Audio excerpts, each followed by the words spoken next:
The thing about humans is that they never know when to quit. I learned this the hard way when Magistrate Vorn decided it would be funny.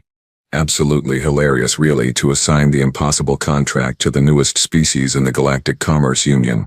You know, for entertainment purposes. Because apparently watching civilizations crumble under pressure is what passes for comedy in the upper administrative circles these days. My name is Kelthara, and I have served as a contract liaison for the Union for approximately 73 cycles. In that time I have witnessed exactly 412 species attempt the Cruvenian Impossible Clause contract. 412 attempts, 0 successes, not a single one. The contract itself is beautifully cruel in its simplicity.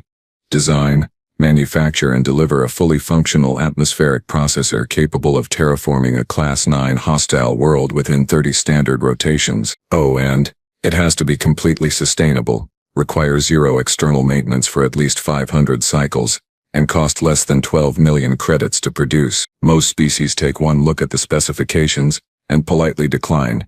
The smart ones. Anyway, the desperate ones fail spectacularly around rotation 15, and then spend the next decade paying off the penalty fees. It is a trap wrapped in legal terminology and tied with a bow made of shattered dreams. So naturally, when the human delegation arrived at the Central Commerce Hub on Theta Station, Magistrate Vorn could not wait to shove this particular nightmare directly into their unsuspecting hands. I was there when it happened. Front row seat to what I assumed would be a standard rejection followed by some awkward diplomatic backpedaling. The human representative, a woman named Dakota Mills, stood barely 1.6 meters tall, had hair the color of rust, and wore a smile that made my primary sensory organs itch with unease. Vorn slithered up to the presentation podium, his gelatinous form rippling with what I recognized as barely contained glee. The man is, for lack of a better term, an absolute menace. Representative Mills, he began, his translator rendering his glutinous speech patterns into something approximating standard Galactic. We have a unique opportunity for your species, a chance to prove humanity's worth in the commercial sector. Dakota leaned back in her chair, fingers steepled, green eyes tracking Vorn's movements with unsettling focus. I am listening. Oh, she had no idea what was coming. I almost felt bad for her. Almost. Vorn projected the contract specifications onto the holographic display. Numbers, requirements, and impossible deadlines cascaded through the air in glowing blue text. I watched Dakota's eyes scan the information, her expression remaining perfectly neutral. 30 seconds passed. Then 60. The silence in the conference hall stretched like pulled taffy, sticky and uncomfortable. Finally, she spoke. 30 rotations. Correct, Vorn confirmed, practically vibrating with anticipation, for a full atmospheric processor. Indeed, Class 9 hostile environment capability. Precisely. Dakota stood up, walked directly to the holographic display, and spent another full minute reading through the technical specifications. Her lips moved slightly as she calculated something internally. I noticed her right hand tapping against her thigh. 1, 2, 3, 4, 5 times. Some kind of human nervous habit, perhaps. Then she turned around and that smile spread across her face like sunrise over a wasteland. We will take it, she said simply. The room erupted. Not with celebration, mind you, but with the galactic equivalent of shocked gasps and concerned chittering. My own secondary respiratory system hiccuped in surprise. Several delegates from other species stood up, clearly intent on warning her off. But Dakota raised one hand and they settled back down. Magistrate Vorn's entire gelatinous mass quivered with delight. Excellent. The contract will be formalized immediately. Failure to deliver will result in standard penalty fees, of course. Approximately 900 million credits, adjusted for inflation and breach of commercial trust protocols. Understood, Dakota replied, still smiling. That smile. By the stars, that smile should have been registered as a hazardous material. The contract was signed within the hour. Dakota Mills placed her biometric signature on the legal binding document, accepted the data chip containing all specifications, and left the conference hall humming something I later learned was called jazz music. I cornered her in the corridor outside, my concern overriding my professional detachment. Representative Mills, do you understand what you have just agreed to? She stopped, turned, and that smile somehow got wider. I read the contract, Kelthara. All 67 pages, including the footnotes. Then you know this is impossible. 30 rotations is not enough time to even design the basic framework, let alone manufacture and test a working prototype. Probably not for most species, she agreed cheerfully. Then why did you accept? Dakota reached into her jacket pocket and pulled out a small rectangular device.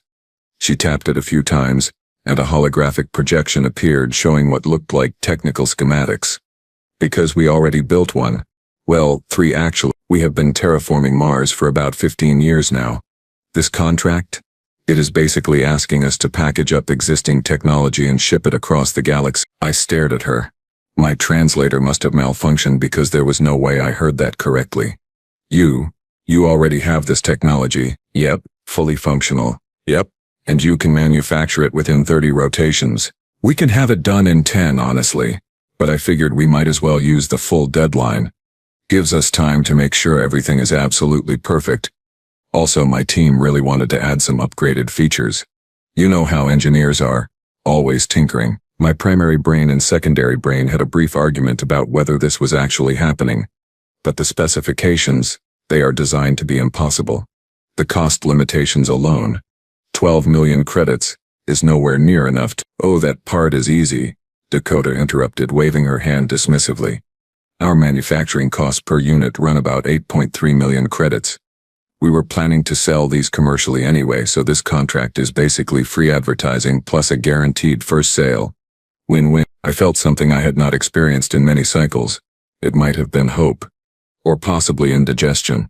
Hard to tell with cross-species emotional response. Representative Mills, if what you are saying is accurate, you will be the first species to successfully complete a Crovanian Impossible Clause contract. Cool, she said, with the enthusiasm of someone discussing mildly interesting weather patterns. Then she checked her device again. I need to make some calls. My chief engineer is going to lose her mind when she hears about this. She has been wanting to test the Mark 7 prototype, and this gives her the perfect excuse. She started walking away, then paused and looked back over her shoulder. Oh, and Kalthara? You might want to prepare whatever paperwork is needed for early delivery. Like I said, we will probably have this wrapped up in about 10 rotations, maybe 12 if we add the premium atmospheric scrubbing features. Then she was gone, leaving me standing in the corridor experiencing what humans apparently call an existential crisis. I immediately contacted my supervisor, Administrator Thex, and explained the situation. Thex, who has witnessed approximately 3,000 contract negotiations and maintains the emotional range of a particularly stoic rock, actually, Kalthara. The human either has no idea what she agreed to, or she is running the most elaborate bluff in Union history. Either way, this will be entertaining to watch. She seemed very confident, I offered. They always do at first. Give it 5 rotations. She will be back, requesting an extension or attempting to negotiate penalty reductions. Mark my word, but 5 rotations came and went. Dakota Mills did not request an extension. She did not attempt renegotiation. In fact, she seemed to have disappeared entirely from Theta Station, which was unusual because most contractors maintained a presence during the development phase to handle regulatory questions. On rotation 7, I received a communication request. Dakota's face appeared on my display and she was wearing what looked like industrial safety equipment. Behind her I could see a massive manufacturing facility, all gleaming metal and robotic assembly arms moving with precise coordination. Hey Kalthara, she said brightly, having to raise her voice over the background noise of heavy machinery. Quick question about the delivery specifications. The contract says delivery to Outpost Viridian, but it does not specify landing coordinates. Can you send those over? We are ahead of schedule and want to make sure the shipping containers are programmed correctly. I blinked, all 3 of my eyes in sequence. You are ahead of schedule. Yeah, we had most of the components already fabricated for the Mars project, so really we are just doing final assembly and quality testing.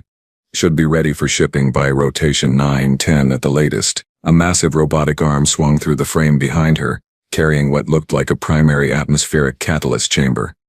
The thing was enormous, easily 15 meters in diameter, and the construction quality visible even through the video feed was exceptional. That is a component of the processor, I asked, because my brain needed confirmation that this was reality.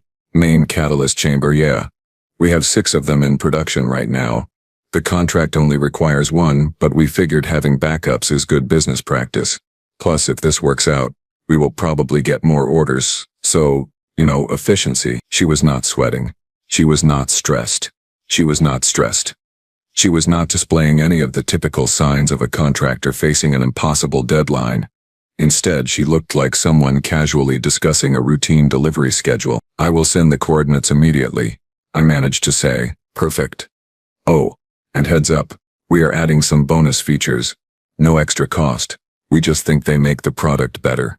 Enhanced longevity protocols, adaptive environmental response systems, and a really nice user interface. The union inspectors are going to love it." The communication ended before I could formulate a response. I sat there, staring at the blank screen, trying to process what I had just witnessed. Administrator Thex was less convinced. "Kelthara, anyone can make a component look impressive on video. The real test is full system integration and testing. That takes time.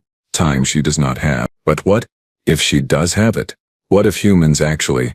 "No species completes the Crovenian impossible clause," Thex said firmly. "It is called impossible for a reason. The human will fail. They always fail." Rotation 9 arrived.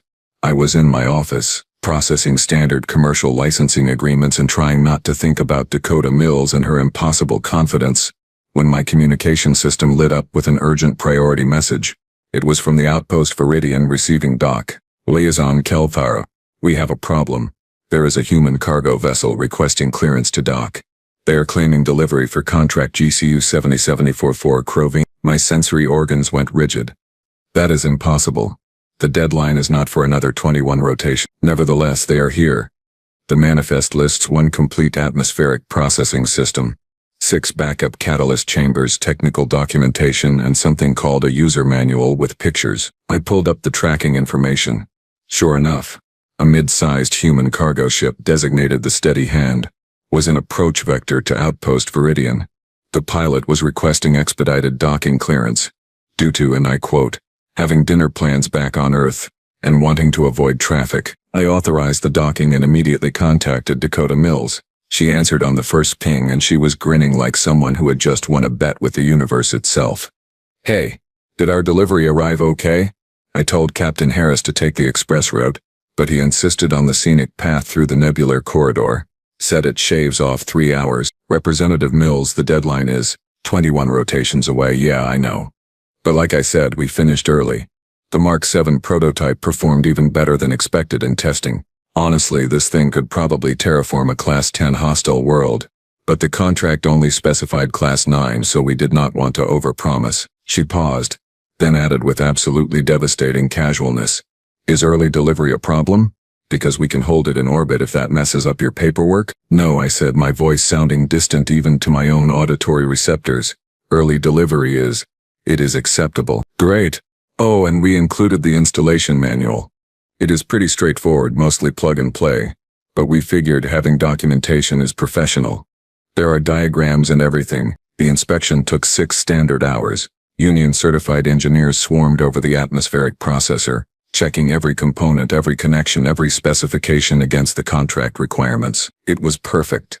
Not just functional, not just adequate, but absolutely undeniably frustratingly perfect. The chief inspector, a Vexorian named Quilp, who had failed hundreds of contractors for even the slightest deviation from standards, spent 3 full minutes just staring at the adaptive environmental response system before finally declaring, "This exceeds all contractual requirements." Significantly, the cost analysis came back at 8.2 million credits, under budget. The longevity projections showed an operational lifespan of 700 cycles, 200 cycles beyond requirements. The user interface, which was not even required by the contract, featured multi-species language support and what Dakota called intuitive design principles. I found myself standing in the cargo bay, looking at this machine that should not exist, delivered 3 weeks ahead of a deadline specifically designed to be impossible, and I started laughing, not a polite chuckle, but a full gasping multi-lung convulsion of hysterical laughter. Dakota walked up beside me, hands in her pockets, looking absolutely pleased with herself. "So, we good?" You did it," I managed between laughs. "You actually did it." "Well, yeah, the contract was pretty clear about the requirements." She tilted her head, studying my reaction with curious green eyes. "Are you okay? Is this a normal response?" "No species has ever completed a Crovenian impossible clause contract," I explained, my laughter finally subsiding into occasional giggles. "Ever. In the entire history of the Galactic Commerce Union. 412 attempts. 412 failures." "Ah, Dakota said thoughtfully. Well, that seems like poor contract design. Why offer something if you do not expect anyone to succeed? Entertainment, I admitted. And profit from penalty fees. Her expression shifted, and for the first time since I had met her, the smile disappeared. Her eyes went cold, calculating, and I suddenly understood why humans had survived their violent little planet long enough to reach the stars. So Magistrate Vorn set us up to fail. For fun and profit. Yes, interesting. The smile returned, but it was different now. Sharper. Well, I suppose we will just have to disappoint him. The formal contract completion ceremony was scheduled for rotation 11. Magistrate Vorn, who had been expecting either a failure notification or at minimum a desperate request for deadline extension, instead found himself facing Dakota Mills in a room full of union officials holding verification documents confirming successful delivery. I watched his gelatinous form deflate slightly as the reality of the situation settled in. This is unexpected, he managed. Dakota stepped forward, and I swear the temperature in the room dropped 3 degrees. Is it? The contract specifications were very clear. We met every requirement, exceeded most of them, and delivered 21 rotations ahead of schedule. I assume payment will be processed immediately. Of course, Vorn said weakly. Standard commercial protocols dictate immediate payment upon verified delivery. Dakota interrupted smoothly. Contract Section 47, Subsection 12. I memorized it. The payment transfer was authorized within the hour. 12 million credits, deposited directly into human commercial accounts, but Dakota was not finished. Oh no. She was just getting started. Now then, she said, producing a datapad from seemingly nowhere. About those other Crovanian Impossible Clause contracts you have listed in the Open Commercial Registry. I count 17 currently active across various sectors. My company would like to bid on all of them. Magistrate Vorn's translator actually squeaked. All of them, every single one. We can handle simultaneous production across multiple facilities. Earth has 6 major manufacturing centers. Mars has 3, and we just broke ground on a new facility near Europa. Capacity is not an issue. I watched as Dakota systematically dismantled 73 cycles of established commercial cruelty with nothing but competence, preparation, and that absolutely terrifying smile. She was not just completing the impossible. She was turning it into a business model. And somewhere in the back of my mind, past the shock and the laughter and the dawning realization that humanity had just changed everything, I had one crystal clear thought. We are so completely doomed. The news spread through the Galactic Commerce Union faster than a hull breach in a cargo bay. Humans. Successfully completed. Crovanian Impossible Clause. I watched the galactic forums explode in real time. Species from every corner of known space were logging in, demanding proof, calling it fraud, insisting that the verification process must have been compromised. The Vexorian Engineering Guild alone filed 642 formal complaints within the first 3 hours, all of them claiming that their inspections had been thorough and unbiased. And how dare anyone suggest otherwise? Quilp, the chief inspector who had verified the atmospheric processor, actually had to go into protective custody after receiving death threats from conspiracy theorists who refused to believe any species could accomplish what the humans had done. Poor guy. All he did was his job with integrity, and suddenly he was the most hated being in 3 sectors. Meanwhile, Dakota Mills was sitting in my office, feet propped up on my desk, eating something she called a sandwich and scrolling through the forum posts on her handheld device. Oh, this one is fun, she said, gesturing at the screen. User Blenthorpe7 says we must have stolen Crovanian technology and reverse engineered it. Except, and I love this part, the Crovanians do not actually have functional atmospheric processing technology. They tried to develop it 8 cycles ago and gave up after the prototype exploded and created a localized weather emergency. I had pulled up the same forums on my own display. The backlash is significant. Many species are calling for a full independent review. Let them, Dakota said, taking another bite of her sandwich. She chewed thoughtfully, then swallowed. We documented everything. Full production logs, materials sourcing, testing data, quality control metrics. We even recorded the entire manufacturing process on video because our PR department thought it would make good promotional material. Transparency is not a problem. You recorded it, every single step. 947 hours of footage across multiple facilities. We were going to edit it down into a highlight reel. But honestly, if people want to watch robots assembling catalyst chambers for 12 straight hours, we can provide that too. Administrator Thex entered my office without announcing himself, which was unusual. He looked, well, shaken would be putting it mildly. His usual rock-solid composure had developed some significant cracks. Representative Mills, he said carefully. We need to discuss your offer to bid on the other Crovenian contracts. Dakota perked up, lowering her feet from my desk, and sitting forward with sudden interest. Great. I brought a proposal outline. My team put together a comprehensive breakdown of timelines, costs, and projected delivery schedules for all 17 contracts. We can handle them simultaneously, but we would need to stagger the delivery dates to avoid overwhelming your inspection infrastructure. She pulled out her datapad and projected a holographic spreadsheet into the air. It was beautiful in its precision. Color-coded timelines, resource allocation charts, manufacturing schedules coordinated across multiple human facilities, every single contract accounted for, every deadline met with weeks to spare. Thex stared at the projection like it might bite him. This is comprehensive. We are very good at logistics, Dakota said modestly. Comes from coordinating global supply chains back on Earth. Once you figure out how to deliver fresh seafood from Japan to restaurants in New York within 18 hours, Galactic shipping seems pretty straightforward by comparison. About that, Thex said slowly. There may be complications. Dakota's expression did not change, but I noticed her eyes narrow slightly. What kind of complications? Several commercial entities have filed objections. They claim that allowing one species to monopolize the Crovenian contracts would create an unfair market advantage.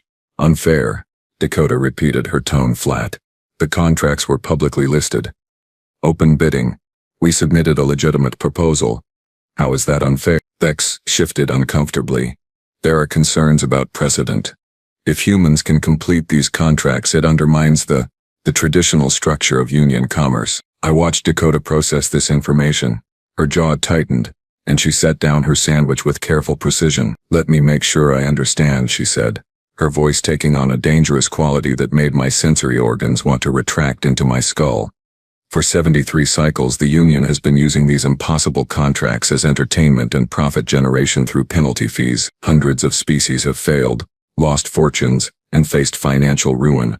But now that we actually succeeded, now that we demonstrated these contracts can be completed, suddenly there are concerns about fairness. The situation is delicate, Thex began. The situation is corruption, Dakota interrupted. Plain and simple. These contracts were never meant to be completed. They were designed as a scam, and now that someone called your bluff, you want to change the rules. The silence that followed could have been weaponized. Thex recovered first. I did not create these contracts, I simply administer. You profit from them, Dakota cut in. Every failed contract generates penalty fees. Fees that get distributed among union administrators. How much have you personally made from Crovenian failures? Administrator, his expression answered the question without words. Dakota stood up, and despite being significantly smaller than both Thex and myself, she somehow dominated the entire room. Here is what is going to happen. You will approve our bids for the other contracts, all 17 of them. We will complete them ahead of schedule, under budget, and exceeding specifications, just like we did with the first one, and then we are going to have a very long conversation about reforming the entire Crovenian impossible clause system, because this predatory nonsense ends now. You cannot simply. Thex started. We just did, Dakota said simply. And if the union wants to maintain any credibility as a legitimate commercial organization rather than an organized extortion ring, you will work with us instead of against us. She grabbed her sandwich, took another bite, and walked out of my office while still chewing. Thex looked at me. I looked at. She is terrifying, he said finally. Yes, I agreed. Absolutely. What do we do? I thought about it for exactly 3 seconds. We approve the bids. Because if we do not, she will find another way to expose the entire system, and then we will all be facing criminal charges for commercial fraud. Thex nodded slowly. The magistrates will not like this. The magistrates can file a formal complaint, which Dakota will probably counter with documentation proving systematic corruption spanning multiple decades. So really they should probably just accept the new reality and move on. The bids were approved the following rotation. Dakota and her team began coordinating production across all 17 contracts simultaneously, and I was assigned as the primary liaison because apparently I had impressed someone with my willingness to accept reality when it slapped me across the face. I started receiving daily updates from various human manufacturing facilities. The messages were cheerful, efficient, and deeply unsettling in their casual competence. From the Mars facility, catalyst chambers for Contract 12 are ahead of schedule. We added self-diagnostic capabilities. No extra charge. From the Earth facility in somewhere called Michigan, environmental scrubbers for Contract 5 tested at 230% efficiency. The engineers got excited and over-engineered it a bit. Hope that is okay. From the new Europa facility, first production run complete for Contract 17. Quality control flagged 0 defects. The team is actually kind of disappointed. They wanted more troubleshooting challenges. Every single update was positive. Every single timeline was ahead of schedule. Every single product exceeded specifications. It was maddening. On rotation 18, I received an invitation to visit the primary Earth facility in person. Dakota suggested it would help me understand their production capabilities and also her exact words, stop you from having a stress-induced medical emergency every time we send an update. I accepted, partly out of professional curiosity and partly because Administrator Thex insisted someone needed to physically verify that humans were not somehow faking their entire manufacturing operation. The facility was located in a place called Houston, Texas. The moment I stepped off the transport shuttle, I was hit by humidity that made my respiratory systems work overtime and heat that seemed excessive even for a planet with a stable atmosphere. Dakota met me at the landing pad, wearing casual clothing and protective eyewear against the brutal local sun. Welcome to Earth. Sorry about the weather. It is summer here, and Houston is basically a sauna with concrete. We have climate-controlled areas inside, though. She led me into the facility, and I stopped 3 steps past the entrance. The manufacturing floor stretched for what looked like kilometers. Robotic assembly lines moved with synchronized precision, building components that I recognized from the contract specifications. Human workers moved between stations, checking quality metrics, adjusting parameters, consulting with each other in rapid conversations that my translator struggled to keep pace with. But what struck me most was the atmosphere. People were laughing, joking with each other. One entire section had music playing in the background, something with a fast beat and incomprehensible lyrics. A human wearing a shirt that said "I survived the night shift" walked past carrying coffee and singing along. "This is your manufacturing facility?" I asked, because my brain needed confirmation. One of them, Dakota, corrected. "This is actually our smaller operation. The main facility outside Detroit is about 3 times this size, but Houston specializes in atmospheric processing systems, so we centered the Crovanian contract work here." A woman with dark skin and silver hair approached us, wiping grease from her hands with a cloth. "You must be Kelthara. I am Dr. Jennifer Okoye, Chief Engineer." Dakota said, "You wanted a tour." Yes, that would be acceptable," I managed. The next 4 hours were a comprehensive education in human manufacturing capability. Dr. Okoye walked me through every stage of production, explaining processes with enthusiasm that bordered on manic.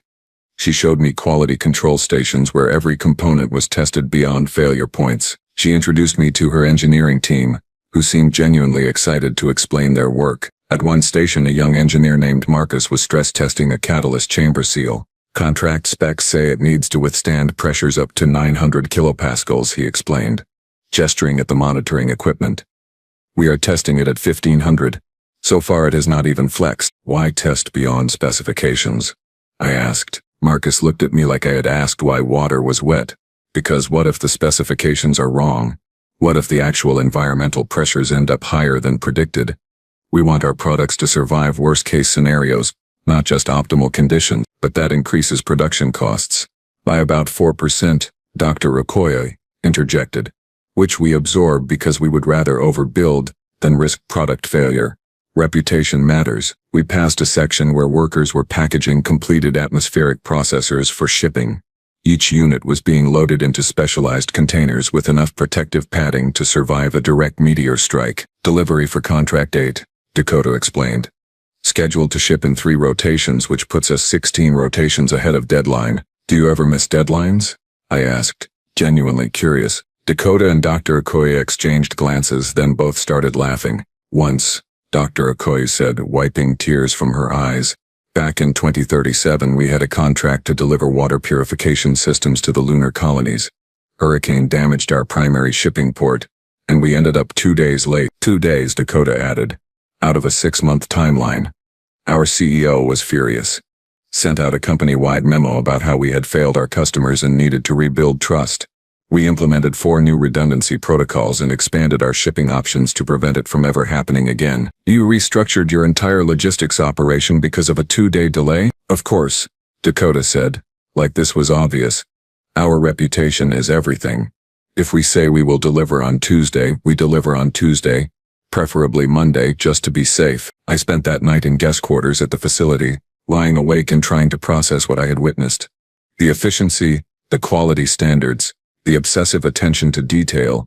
It was not just that humans could complete the impossible contract. It was that they found the idea of failure so unacceptable that they built entire systems to prevent it. The next morning, Dakota took me to breakfast at a local establishment that serves something called barbecue.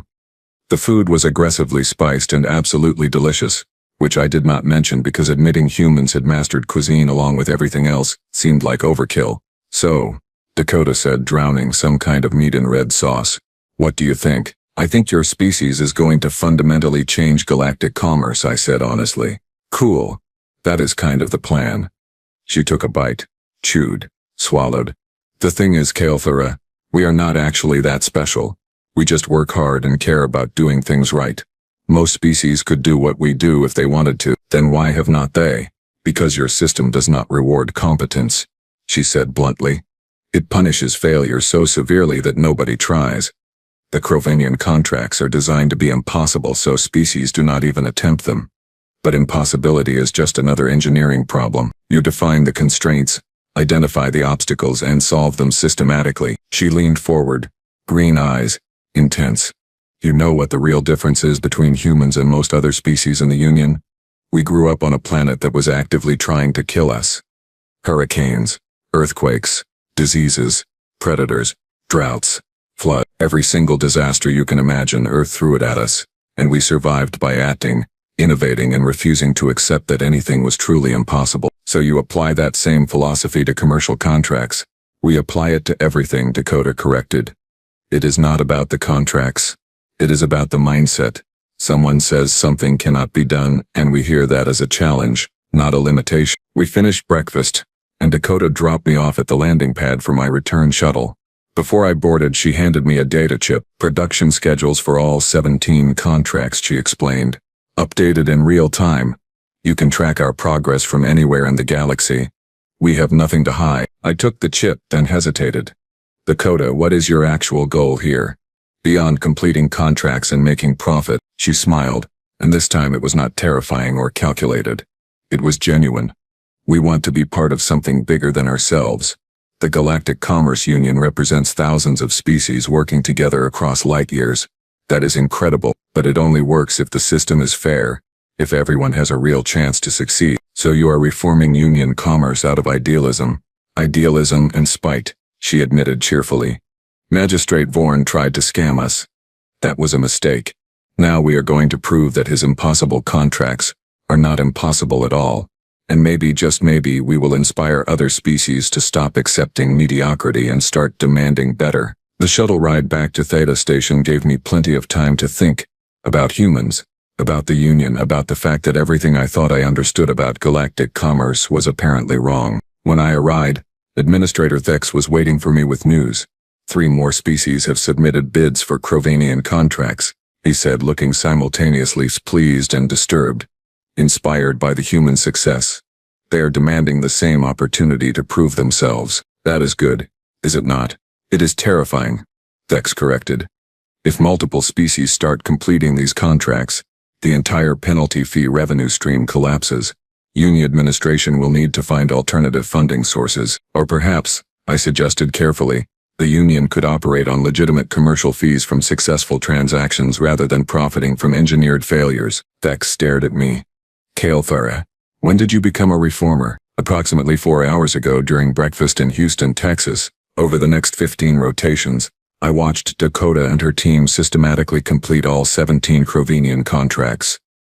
Every single one delivered early, under budget, exceeding specifications. The inspection reports read like love letters to competent engineering. Even Quilp, who had emerged from protective custody looking traumatized, admitted that human manufacturing quality was the highest he had encountered in his 40-year career. The financial impact on the Union was immediate and dramatic. Penalty fee revenue dropped by 92%. Several administrators who had built their entire careers on profiting from failures suddenly found themselves facing budget shortfalls and awkward questions from oversight committees. Magistrate Vorn in particular looked like someone had replaced his favorite snack with rocks. He tried to file objections, complaints, and formal protests, but every single one was dismissed when Dakota responded with comprehensive documentation proving the legitimacy of human manufacturing. On rotation 33, 2 rotations before the original deadline for the first contract, the Union Commerce Council called an emergency session. All major species representatives were summoned.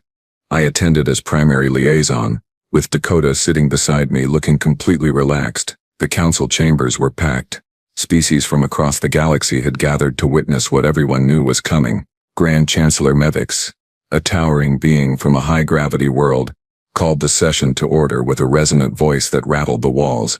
We are here to address the matter of human contract completion and its implications for Union commercial policy. What followed was 3 hours of the most intense bureaucratic debate I had ever witnessed. Species arguing for maintaining the status quo, others demanding reform.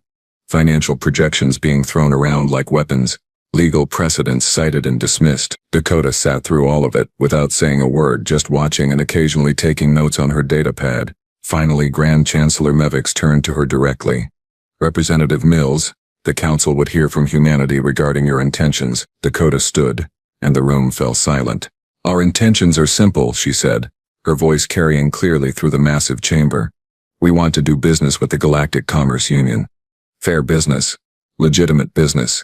We have the capability to complete contracts that others have deemed impossible. We want to use that capability to contribute to galactic commerce, create jobs both on Earth and throughout Union space, and establish humanity as a reliable partner. She paused, then added with perfect timing, but we will not participate in a system designed to exploit failure.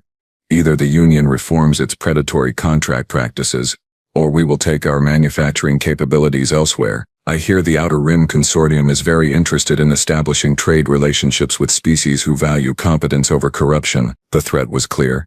Humans could walk away, take their incredible manufacturing capacity with them, and establish competing commercial partnerships outside Union control. Grand Chancellor Mevix's expression could have frozen methane. That would be unfortunate. It would be unnecessary, Dakota countered.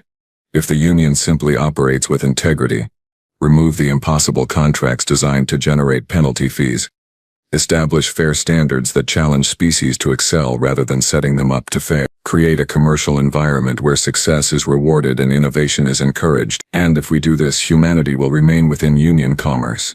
Dakota smiled. We will become your most productive and reliable commercial partners.